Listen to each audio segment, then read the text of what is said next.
Este, oeste.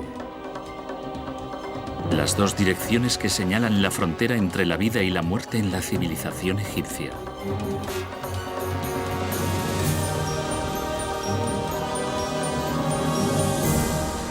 El Nilo es fuente de vida y también era la fuente de vida de los antiguos egipcios. Karnak y Luxor, la búsqueda de la perfección. Es un lugar mágico donde la historia asienta sus cimientos, donde los dioses y sus encarnaciones humanas, los faraones, han sido adorados y venerados. 3000 años concentrados en un área de más de 5000 kilómetros cuadrados. El culto a Amón, el dios invisible. La construcción, apogeo y decadencia de los templos más grandes y magníficos de la civilización humana.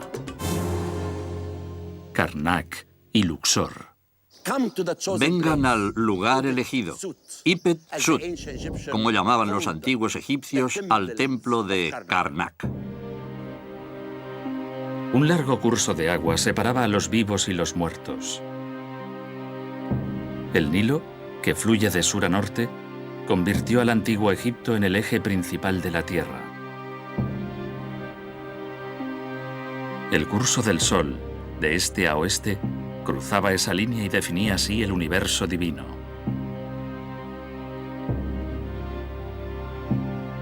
A Ra, el sol, se le consideraba la manifestación esencial de la energía creadora de vida. Según la tradición egipcia, la orilla oeste, por donde el sol se pone, era el lugar para la regeneración nocturna de Ra. Allí, los egipcios construyeron sus necrópolis. El otro lado, la orilla oriental del río, la zona por donde sale el sol, era el lugar apropiado para la actividad humana y los grandes lugares de culto.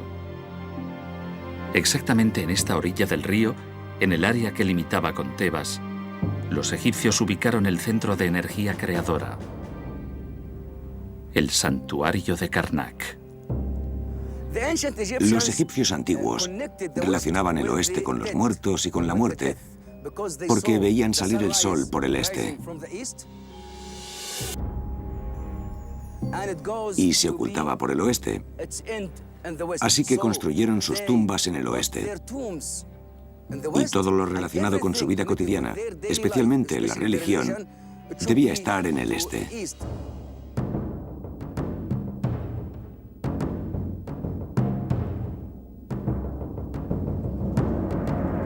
La ciudad de las 100 puertas. Así bautizó Homero a Tebas en la Ilíada, probablemente influido por la majestad de sus templos.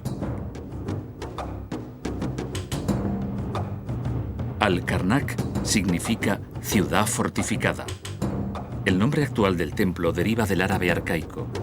El complejo de Karnak, con sus imponentes torres y sus colosales muros, debía parecer una fortaleza a los ojos de los árabes y otros visitantes.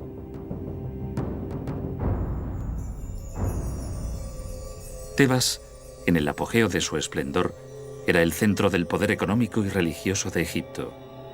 Con la llegada al trono de la 18ª dinastía, Tebas se convirtió en la capital de Egipto y Karnak, el epicentro religioso del país. Solo el templo de Amón ocupaba 230.000 hectáreas. Los hombres al servicio del templo eran más de 80.000. Era un mundo autosuficiente en el que durante siglos los sucesivos faraones quisieron dejar su impronta, añadiendo salas y monumentos.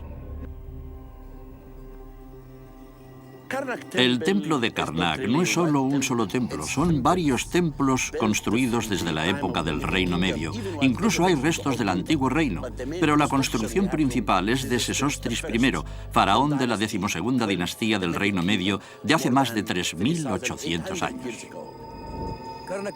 El templo de Karnak es uno de los más grandes construidos en Egipto. Ocupa más de 83 hectáreas y consta de varios templos. El principal estaba dedicado al dios Amón-Ra, el edificio que ven al fondo. Ese es el templo más importante, construido para el dios principal de Tebas. El templo de Karnak está dedicado a 3 divinidades: Amón-Ra, rey de todos los dioses, Mut, su esposa, y Khonsu, su hijo menor.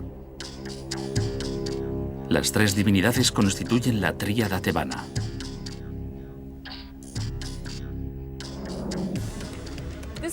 Este es el templo de Ramsés III, que se encuentra dentro del gran recinto de Amón-Ra en Karnak. Amón-Ra era el más grande de los dioses egipcios del Nuevo Reino. Amón era venerado aquí junto a su consorte Mut y su hijo Khonsu. Mut era una diosa madre. Su nombre se representaba con la imagen de un buitre. Y en la lengua egipcia, esa es la palabra para madre. Khonsu era un dios lunar, responsable del paso del tiempo junto con Tot, el dios de la sabiduría.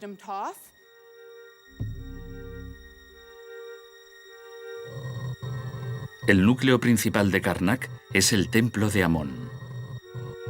La estructura del templo está dividida en 2 partes. La primera sigue al eje este-oeste. Cada una de esas partes está dominada por unas altas torres que delimitan el acceso a patios y salas. La segunda parte de la estructura está alineada con el eje norte-sur. El templo continúa en esa dirección entre una serie de 4 torres, las llamadas Propileas del Sur, situadas en una avenida de esfinges que llega al límite del templo de Mut.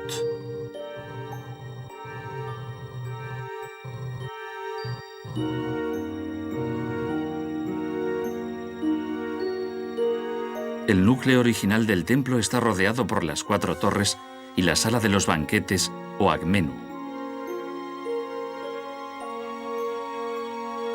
El santuario es un templo formado por salas de estructura telescópica que se estrecha gradualmente para enfocar la atención en la estatua de Amón.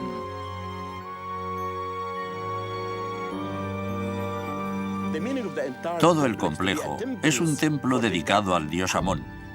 Los antiguos egipcios llamaban a este templo Per Amón, que en escritura jeroglífica significa tierra de Amón, y también Ipet Sut, que significa el lugar elegido. Este es el lugar elegido por el dios Amón. A ti, Amón, Señor del silencio, que oyes el grito del humilde. A ti imploro, porque estoy enfermo. Y una vez ya viniste a mí y me salvaste. Tú que devuelves el aliento a quien lo pierde, libérame de la desesperanza. Tú, Amón, Ra, señor de Tebas. La ascensión de Amón a su papel de líder divino del panteón egipcio coincide con la prosperidad de la ciudad de Tebas. Originalmente, Amón era un dios antiguo y poco conocido. Los teólogos del Reino Medio le dieron un nuevo significado. Amón el invisible, el oculto, el dios trascendente, el rey de los dioses. En paralelo con la política expansionista de los soberanos de la 18ª dinastía, Amón se convirtió en poseedor de inmensas fortunas. Aumentó el poder de los sacerdotes que administraban el culto. Pasó de ser un dios guerrero a ser un dios cósmico mediante la fusión con el dios del sol, Ra. Amón el invisible y Ra, el dios que regulaba las estaciones, se convirtieron en un solo dios. Amón estaba dentro de esta capilla y durante la noche tomaba la apariencia de Khonsu, cuyo nombre venía de Kgines, que significa el que cruza el cielo durante la noche. En el santuario se aprecia una reducción gradual de la luz, de la gran luminosidad del patio a la oscuridad de la celda, desde el extremo del mundo donde se unen el cielo y la tierra al amanecer a la oscuridad del crepúsculo. Pero en el espacio intermedio es donde se expresa la máxima tensión entre la luz y la oscuridad. La sala hipóstila. Estamos en el lugar más importante, la sala hipóstila del templo de Karnak. Me gusta venir aquí a menudo. Y cuando contemplo las columnas, las inmensas columnas, me siento muy pequeño. Esta sala la empezaron a construir Ramsés I y Seti I, abuelo y padre de Ramsés II, quien terminó la construcción de esta sala hipóstila, que consta de 134 grandes columnas en 14 filas. El gran atrio hipóstilo fue creado por voluntad de Amenhotep III. La columnata central está flanqueada por 122 columnas de proporciones más pequeñas.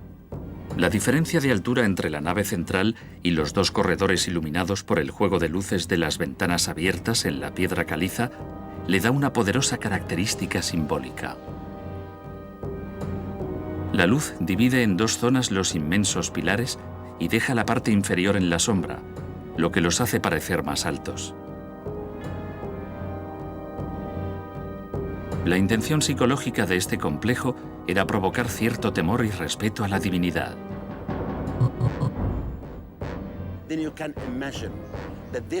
La sala hipóstila tenía un techo que dejaba abierto un espacio para que entrara la luz. Era increíble. Imagínenlo. Cierren los ojos e imaginen cómo era en el pasado. Piensen en esta sala con un techo y que llegan a este lugar con el corazón palpitante, sobrecogido por la magia del lugar.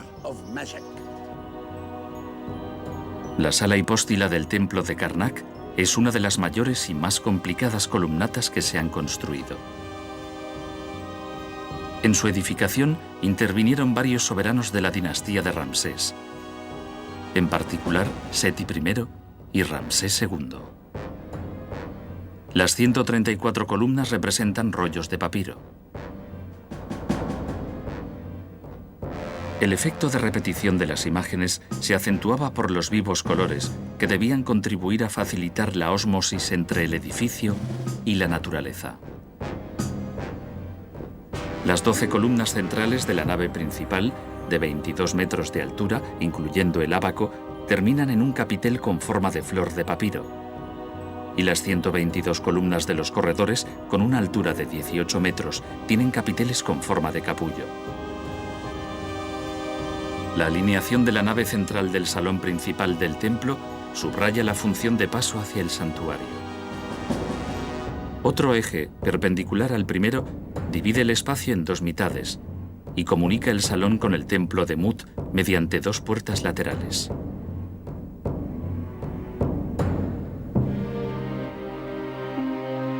Si el mundo era el caos, el templo era el centro donde se aseguraba el orden de las cosas. Para conseguirlo debía garantizarse protección al Dios, alimentándolo, vistiéndolo, rezándole. Cuidando su imagen, los sacerdotes aseguran la continuidad del orden cósmico.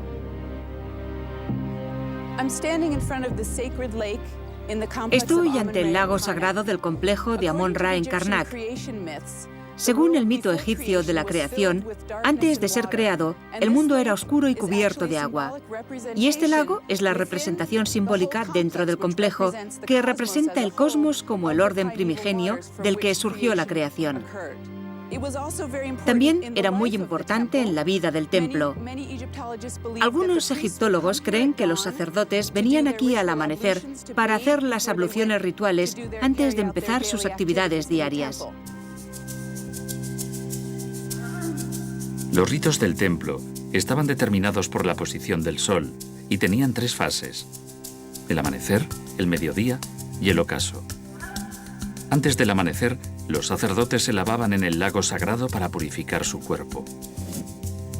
Después abrían el tabernáculo, retiraban el velo del rostro del dios y lo ofrecían a la luz entonando la oración de la mañana.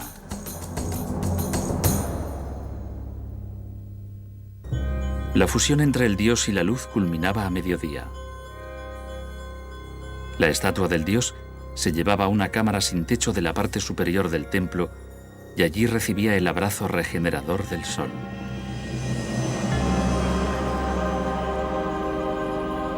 En Karnak, este rito probablemente tenía lugar en una de las salas del Akmenú, a la que se accedía por una escalera que partía de la esquina sureste de la habitación. Es un edificio distinto que hizo construir Tutmosis III.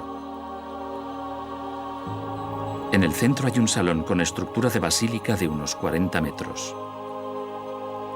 Los 5 corredores y la nave se sustentan sobre columnas de piedra. Es una estructura innovadora para la época, pensada expresamente para la fiesta del Jubileo Real, la fiesta de Sed, la renovación del poder real del faraón. Es una zona para honrar a los reyes, lo que se demuestra por la lista de soberanos colocadas en la entrada y los adornos de las 2 capillas situadas al norte y la sala de la luz del sol.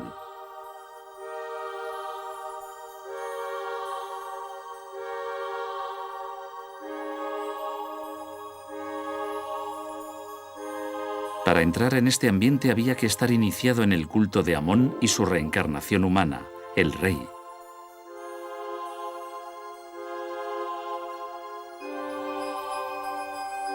El mismo acceso al santuario, a través de un pasaje 85 centímetros más alto con respecto al nivel del suelo, añade una trascendencia misteriosa al culto. Al entrar en el santuario, se encuentra un complejo en el que destaca el llamado jardín botánico. Bajorrelieves que representan plantas, frutas y animales exóticos que Tutmosis III halló en el 25º año de su reinado en el país de Retenu. Las 4 columnas fasciculadas son a la vez la representación simbólica de los puntos cardinales, el mundo representado ante su demiurgo, Amón-Ra, cuya capilla secreta se ve entre las 2 columnas centrales. En la dicotomía entre la luz y la oscuridad, Amón-Ra encontró su contrario en Honsu, el dios de la luna. Honsu era hijo del dios Amón y Mut, y dentro de este complejo construyeron un templo aislado para este dios. Fue edificado durante el reinado de Ramsés III y las obras continuaron hasta el final del período ptolemaico.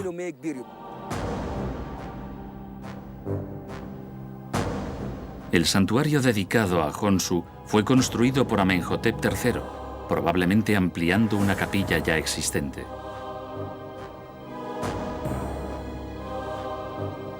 El templo está formado por un patio cerrado por 3 lados y un pórtico con 2 filas de columnas en forma de papiro con capiteles como capullos cerrados.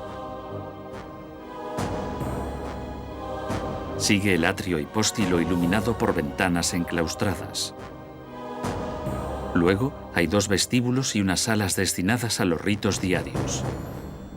Se llega al tejado por una escalera. Aquí, los sacerdotes observaban el cielo y las estrellas para señalar los días para los ritos del calendario litúrgico.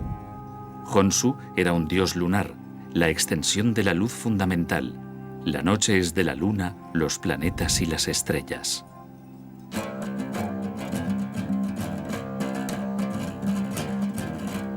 En el cercano templo de Opet también se celebraba el nacimiento de la luz. Opet, la Madre Divina, la diosa hipopótamo patrona de los partos, es la receptora de este edificio extraordinario construido con bloques de piedra que empezaron a edificar Tutmosis III y Amenhotep II y que terminó en la época de los Ptolomeos. En los cimientos descubrimos que los arquitectos que construyeron este templo reciclaron muchos bloques de monumentos de épocas anteriores y los reutilizaron en la construcción de este templo. También encontramos muchas estatuas y también unas escaleras del tiempo del Reino Medio que indican que la construcción empezó durante ese periodo.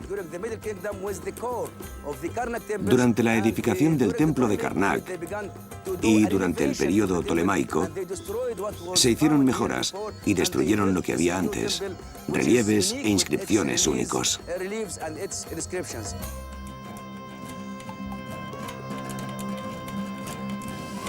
El templo está compuesto de un vestíbulo y unas 12 salas dedicadas al culto misterioso.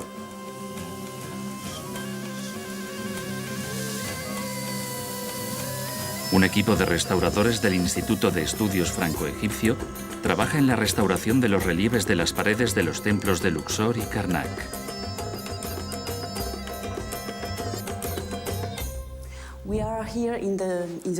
Estamos en la sala norte de Opet, del templo de Opet, en el que estamos trabajando desde hace un par de años. Empezamos en esta sala porque tal vez es la más simbólica de todas ellas. Se representa la resurrección de Osiris que vemos ahí. Es ese hombre tendido en su cama que va a engendrar un hijo con Isis. Y en la pared de enfrente está representada la infancia de Horus, de Osiris y de Isis.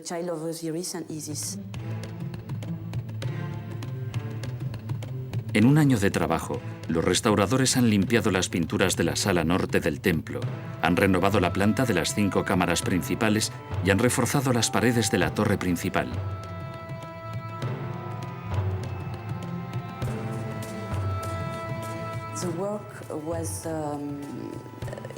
El trabajo se ha hecho en 2 partes. La primera han sido las obras de limpieza. Primero una limpieza química y luego una limpieza mecánica. La limpieza química se ha hecho con carbonato de amonio y metilcelulosa.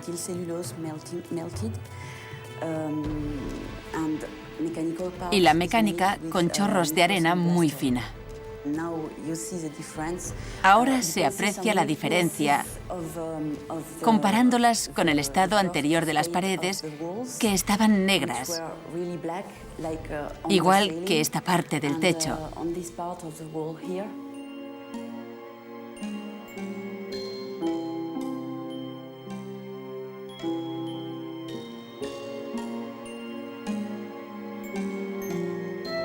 Los terrenos del templo de Karnak están atestados de edificios religiosos.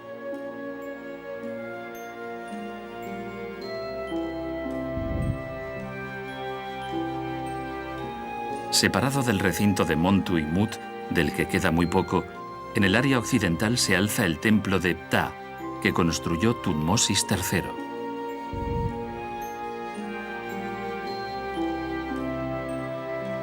El santuario está dividido en 3 capillas decoradas con relieves del faraón. El central está dedicado a Ptah, rey de la tierra. El de la derecha a la diosa leona Sekhmet, esposa de Ptah. La última capilla era para la coronación del soberano. En la misma área hay un templo dedicado a Osiris, Hekayet, Señor de la Eternidad.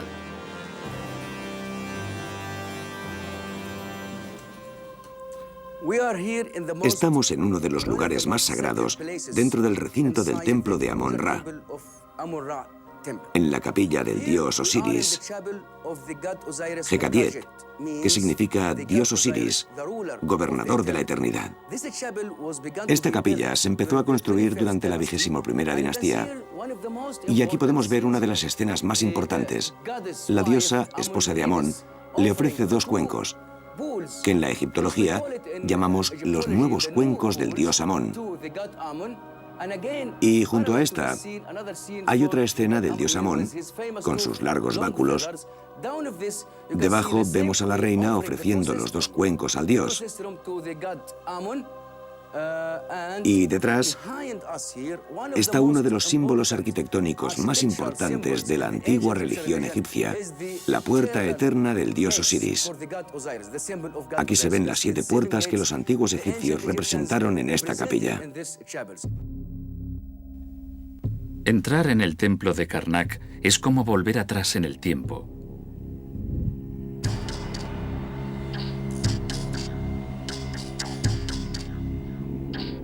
Al contrario de lo que se podría pensar, el grupo de edificios del oeste, que desde la sala hipóstila conducen a la entrada, es más reciente. De hecho, el espacio entre la tercera torre, construida por Amenhotep III, y la primera, que es de la era tolemaica, nos permite cruzar en pocos metros varios siglos de historia. El inmenso atrio de columnas es el resultado de las obras llevadas a cabo por Seti I y Ramsés II, entre otros, y la segunda torre fue diseñada por Horemheb y finalizada por Ramsés I. En el inmenso patio que está entre la primera y la segunda torre se encuentran los templos de Seti II y Ramsés III. Dentro del patio también estaba el gran kiosco de Taharqa, del que solo queda una columna en forma de papiro. A partir de un núcleo que data del Reino Medio, los sucesivos faraones fueron añadiendo monumentos y derruyeron o modificaron parcialmente las estructuras ya existentes. Los ejemplos más evidentes de esta práctica se observan en el Museo al Aire Libre de Karnak. Los bloques de la capilla roja de Hatshepsut, desmantelada por su hijastro Tutmosis III y reconstruida ahora parcialmente, se utilizaron para alzar las tres torres.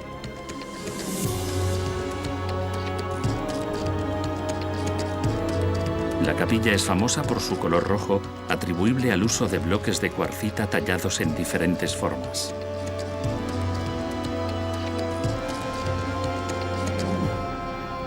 El blanco es el color que distingue el kiosco de Sesostris I, reconstruido a principios del pasado siglo con los bloques de la tercera torre.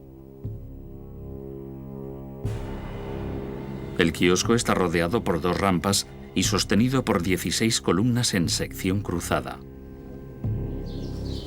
Este es uno de los primitivos monumentos de Karnak que han sobrevivido. Fue construido por el primer monarca del Reino Medio, Sesostris I, con ocasión de la primera fiesta de Set, que era una especie de jubileo en el que los reyes reafirmaban su derecho a gobernar y que se celebraba a los 30 años de ocupar el trono. En el interior hay más de 60 escenas que hacen referencia a la fiesta del jubileo de Sesostris I y la imposición de la corona hecha por el dios. El kiosco de Sesostris I tenía otra función. Era uno de los depósitos de la barcaza sagrada. Es conocido como el muelle, el santuario de la barcaza o el puerto de salida. La tríada tebana, Amón, Mut y Honsu, eran viajeros, como muchos dioses del antiguo Egipto, y en algunos rituales de los festivales anuales salían de sus santuarios y viajaban fuera del templo al mundo exterior. Utilizaban barcazas, grandes barcazas ceremoniales, en los que la imagen divina se situaba en un lugar oculto a las miradas cuando salía del templo. En Tebas, la barcaza procesional era llevada a hombros de los sacerdotes y albergaba la estatua sagrada de la tríada tebana, que se transportaba desde el templo de Karnak al cercano templo de Luxor en un viaje de gran trascendencia simbólica.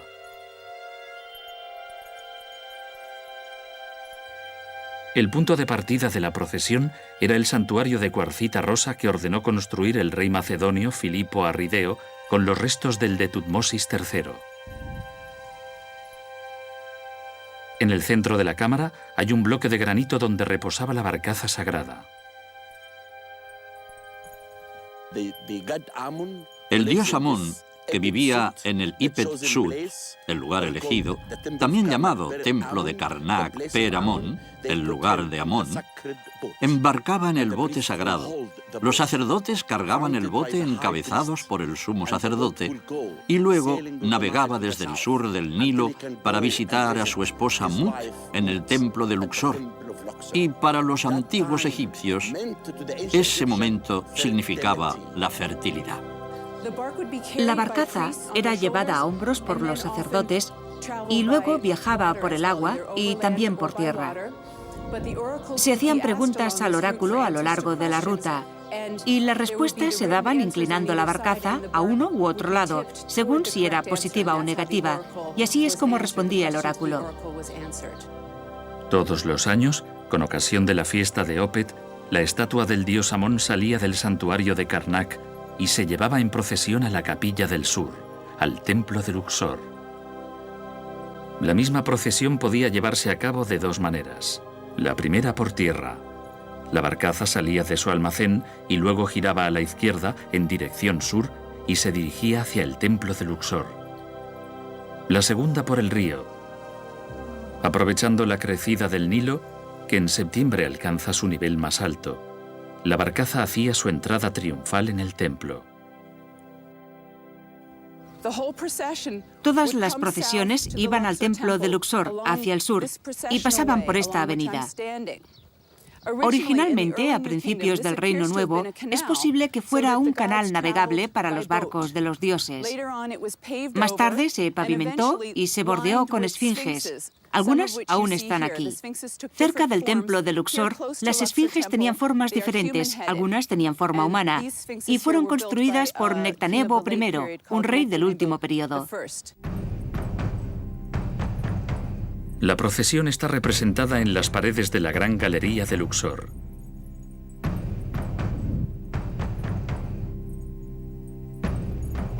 Por las calles y las orillas del Nilo, sacerdotes, soldados, bailarinas y músicos acompañaban a pie a la barcaza. Era una fiesta magnífica, una de las escasas oportunidades en que lo público y lo privado, lo divino y lo humano, la élite y la gente común encontraban la síntesis ideal. Antes de llegar a su destino final, las barcazas de la tríada tebana se detenían en lugares designados a ese propósito. Estoy dentro de uno de los 3 santuarios de las barcazas que se encontraban dentro del primer patio del templo de Luxor. Las imágenes de los dioses que podían trasladarse llegaban hasta aquí en una larga procesión desde Karnak al templo de Luxor. Este es el más occidental de los 3 santuarios, que están uno junto a otro. Y este era el de la barcaza divina de Mut. Aquí se ven unas imágenes de Mut recibiendo las ofrendas del rey. Es la imagen de Mut, que además, por su nombre, reconocemos por su imagen. Lleva el tocado de plumas de buitre que la identifica como diosa madre, y la corona doble del Egipto unido, como se ve en la escena. Y aquí, en esta otra pared, aparece el rey haciendo ofrendas a la diosa Mut.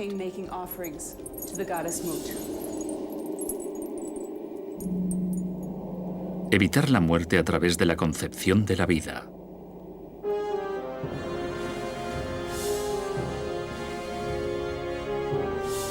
El lugar donde empezó la vida en Tebas es el templo de Luxor, la casa de las mujeres de Amón-Ra, donde visitaba cada año a su esposa Mut para unirse a ella. Amón-Ra adquiere la apariencia de Amón-Min, un hombre con el falo erecto adornado con el mismo casco de Amón y un látigo en la mano.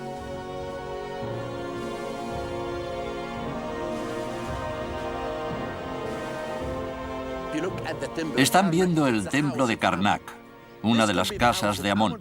Es el hogar de Amón, pero también de su esposa Mut.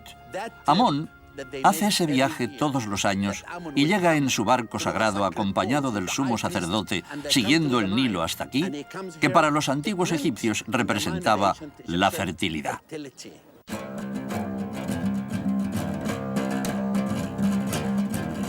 Ipet Resut es el harén del sur.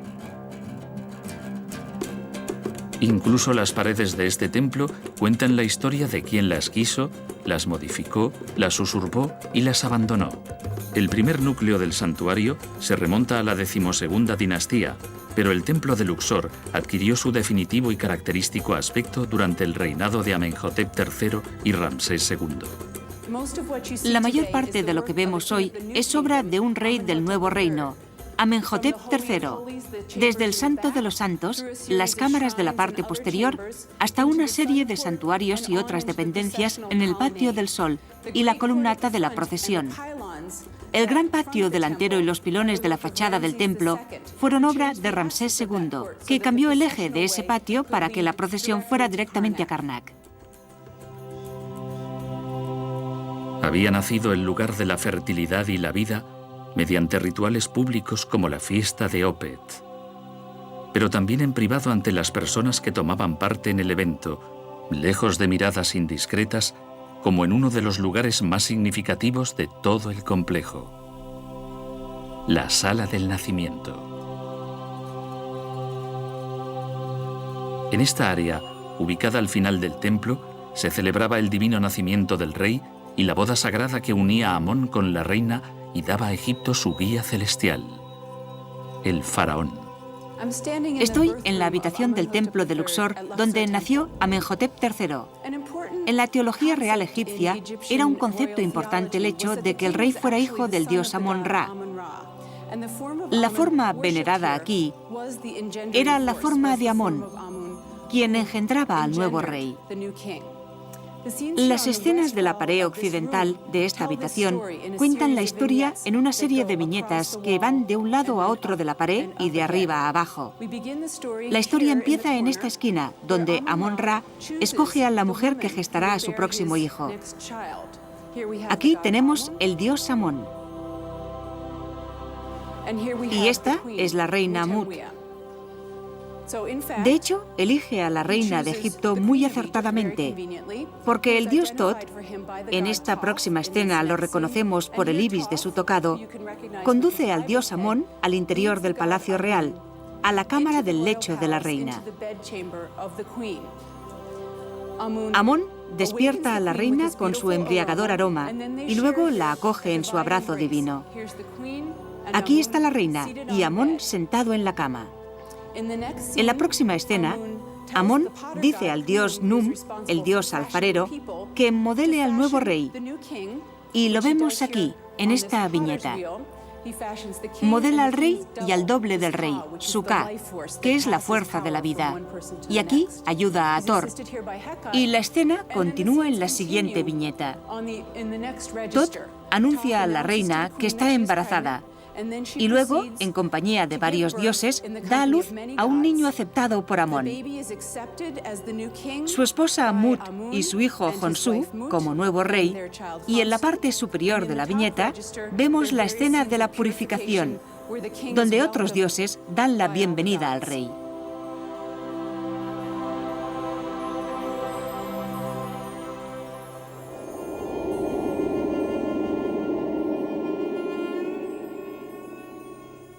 La parte más interior del templo, dedicado por Amenhotep III al culto del dios, ha sufrido pocos cambios en el transcurso de los siglos. Los más importantes los hizo Alejandro Magno, que quería insertar una nave en el santuario de la Barcaza, eliminando las 4 columnas, y abrir un pasaje para conectarlo al santuario de la estatua. Este templo siguió siendo importante durante todo el periodo faraónico, y en la era grecorromana, cuando Alejandro Magno gobernaba Egipto y dirigía el culto de los dioses y se convirtió en un auténtico faraón, construyó el santuario de la Barcaza, que está a la derecha. Y como pueden ver, en los muros está él, representado con la iconografía tradicional, igual que otros faraones que adoraban al mismo dios y que fueron venerados aquí durante miles de años.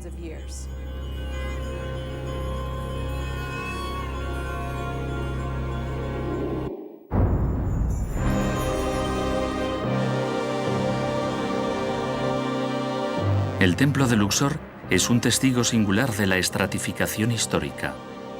Después de la dominación griega, en los cimientos quedan vestigios evidentes de los romanos. En la cámara que precede al santuario quedan restos de pinturas que probablemente se remontan a la era de Diocleciano. Esta es una representación de los 4 emperadores que aparecen como dioses ante sus soldados.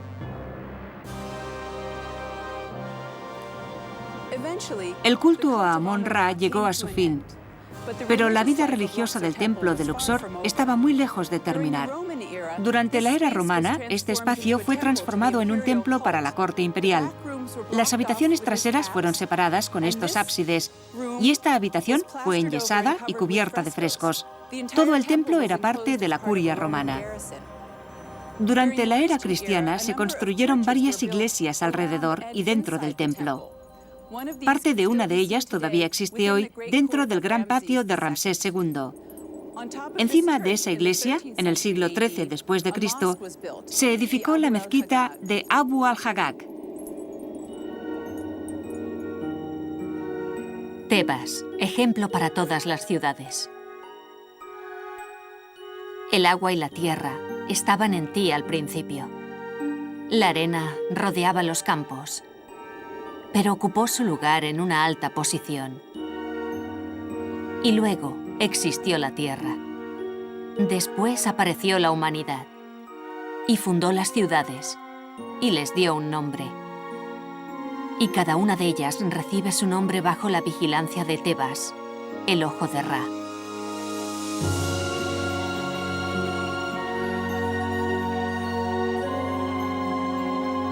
Todas las ciudades están bajo su sombra y son magníficas a imagen de Tebas.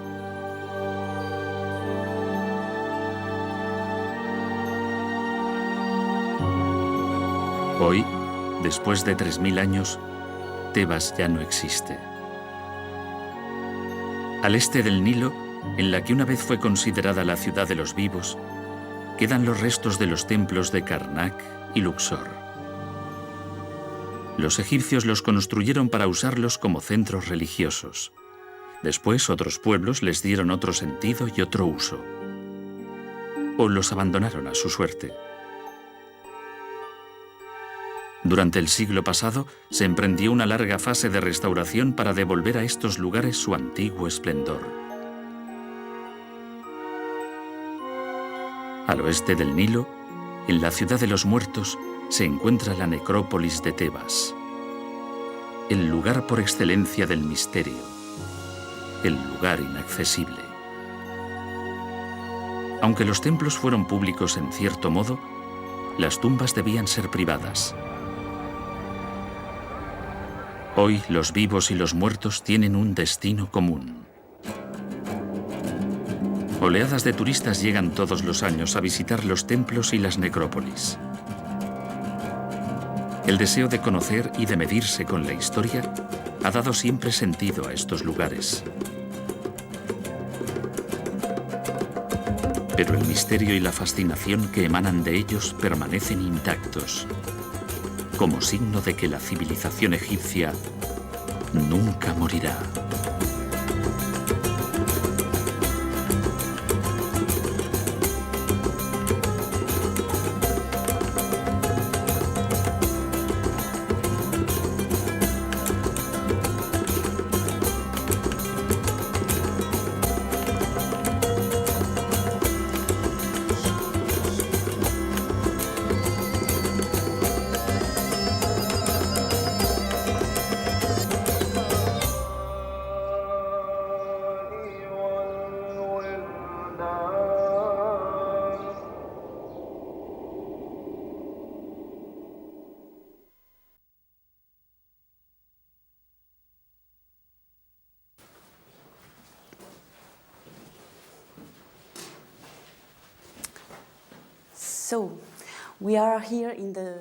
Estamos en la sala norte de Opet, del templo de Opet, en la que estamos trabajando desde hace un par de años. Empezamos en esta sala porque tal vez es la más simbólica de todas ellas. Se representa la resurrección de Osiris, que vemos ahí. Es ese hombre tendido en su cama que va a engendrar un hijo con Isis. Y en la pared de enfrente está representada la infancia de Horus, de Osiris y de Isis. Se han limpiado los sedimentos y las sales que cubrían las paredes con una capa muy gruesa.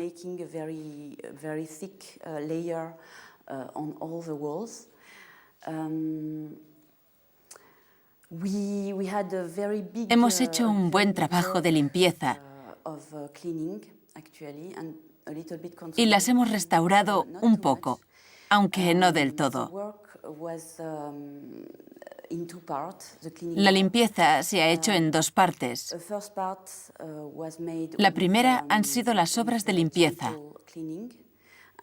Primero una limpieza química y luego una limpieza mecánica. La limpieza química se ha hecho con una mezcla de carbonato de amonio y metilcelulosa. Y la mecánica con chorros de arena muy fina. Ahora se aprecia la diferencia comparándolas con el estado anterior de las paredes, que estaban negras, igual que esta parte del techo.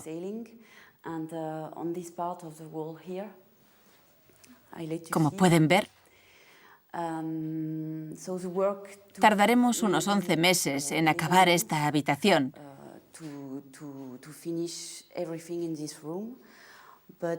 Pero en realidad no solo trabajamos en esta. Además, estamos trabajando con los talladores que están haciendo otras restauraciones. Y es difícil hacerlo conjuntamente. Eso es todo.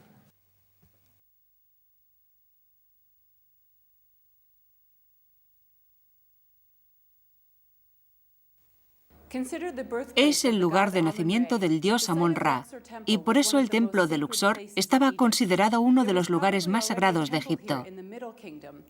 Probablemente aquí ya existía un templo en el Reino Medio, pero lo que vemos hoy es principalmente obra del faraón Amenhotep III del Reino Nuevo.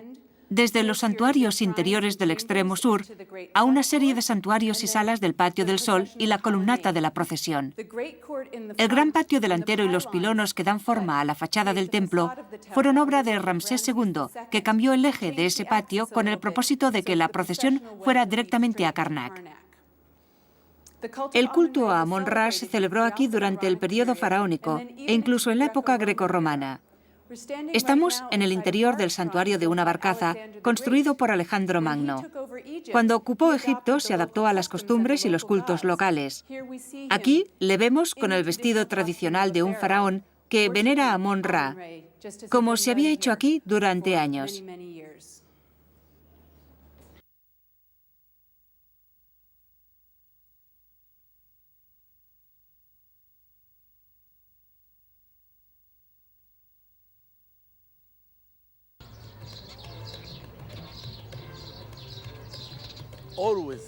En Egipto se hacen importantes descubrimientos. Siempre digo que lo que hemos descubierto hasta ahora es el 30% de los monumentos egipcios y que todavía hay enterrado bajo el suelo un 70%. ¿Cómo se descubrió lo que vemos ahora? Fue posible gracias al programa para el templo de Karnak. Cuando se emprende una obra, a veces hay que derribar casas, tiendas, estacionamientos, pero gracias a eso se descubren edificios muy importantes debajo de esas casas. En esta zona se habían construido tiendas. Cuando se inició el programa, trasladamos esos negocios y empezamos las excavaciones. Miren el resultado. El descubrimiento más importante son los baños ptolemaicos. Y como ven, en cada uno hay asientos. Y en estos asientos podían instalarse unas 16 personas. ¿Por qué los egipcios del período ptolemaico tenían baños como estos? Se debe a que la gente tenía que sumergirse en el agua de estos depósitos antes de entrar en el santuario romano para venerar a Amón. Y ellos también tenían que entrar aquí, purificarse para entrar en el templo y estar limpios ante el Dios. Esto es único. ¿Cómo hemos datado esta estructura? Basándonos en la cerámica y también en las monedas. Se ha encontrado un tesoro escondido, 360 monedas, en uso desde la época de Ptolomeo II a Ptolomeo VI. Ha sido asombroso encontrar un tesoro escondido en estas ruinas, sobre todo este tipo de monedas.